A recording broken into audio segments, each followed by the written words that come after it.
মার্কিন যুক্তরাষ্ট্রের president Donald Trump গত রোববার মার্কিন নৌবাহিনীকে গুরুত্বপূর্ণ হরমুজ প্রণালী নৌপথ অবরোধ করার নির্দেশ দিয়েছেন।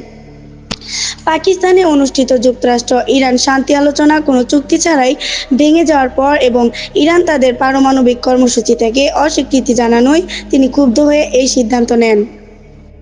হরমুজ প্রণালী বিশ্ব জ্বালানি পরিবহনের জন্য অত্যন্ত গুরুত্বপূর্ণ একটি নৌপথ। খবর বার্তা সংস্থা এএফপির ট্রাম্পের এই ঘোষণার জবাবে ইরানের বিপ্লবী গার্ড জানায়, এই গুরুত্বপূর্ণ নৌপথে জাহাজ চলাচল পুরোপুরি তাদের নিয়ন্ত্রণে রয়েছে। তারা সতর্ক করে দিয়ে বলেছে, কেউ যদি এই নিয়ন্ত্রণকে চ্যালেঞ্জ করার চেষ্টা করে তাহলে তাকে মরণ ফাঁদে ফেলা হবে। ট্রাম্প তার সামাজিক যোগাযোগ মাধ্যমে দেওয়া দীর্ঘ বার্তায় বলেন, শেষ পর্যন্ত তার লক্ষ্য হলো হরমুজ প্রণালী থেকে মাইন অপসারণ করে আন্তর্জাতিক নৌ চলাচল স্বাভাবিক করা।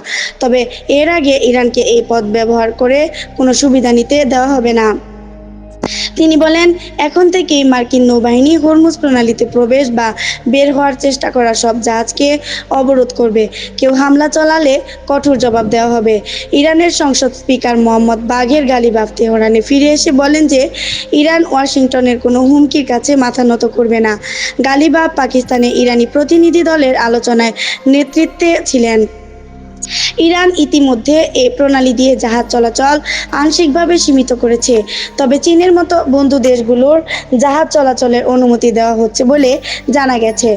এমনকি কিছু ক্ষেত্রে টোল আদায়ের পরিকল্পনার কথাও শোনা যাচ্ছে। এ বিষয়ে ট্রাম্প বলেন, এটি বিশ্বব্যাপী চাঁদাবাজির শামিল।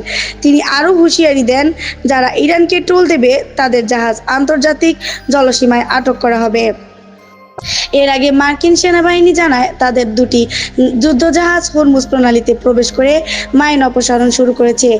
তবে এই দাবি অস্বীকার করেছে তেহরান।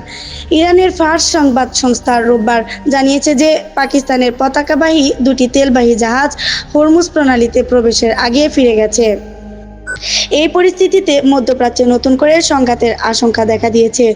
সংযুক্ত আরব আমিরাতে বসবাসরত এক মিশরীয় নারী ইমাম বলেন, এই পরিস্থিতিতে আবারও হামলা শুরু হওয়া নিয়ে আমি উদ্বিগ্ন। পরবর্তীতে এক সাক্ষাৎকারে ট্রাম্প ইরানের জ্বালানি অবকাঠামোর উপর হামলার হুমকিও দেন। একই সঙ্গে তিনি সতর্ক করেন, যদি চীন ইরানকে সহায়তা করে তবে চীনা পণ্যের উপর 50% শুল্ক আরোপ করা হবে। এই উত্তেজনার মূল কারণ হলো যুক্তরাষ্ট্র-ইরান আলোচনার ব্যর্থতা। পাকিস্তানে অনুষ্ঠিত এই আলোচনায় মার্কিন প্রতিনিধি দলের নেতৃত্ব দেন vice president JD Vance. Trump আবারও বলেন, ইরান কখনোই পারমাণবিক অস্ত্র অর্জন করতে পারবে না। নাহিদা, কথা টিভি 71, ঢাকা।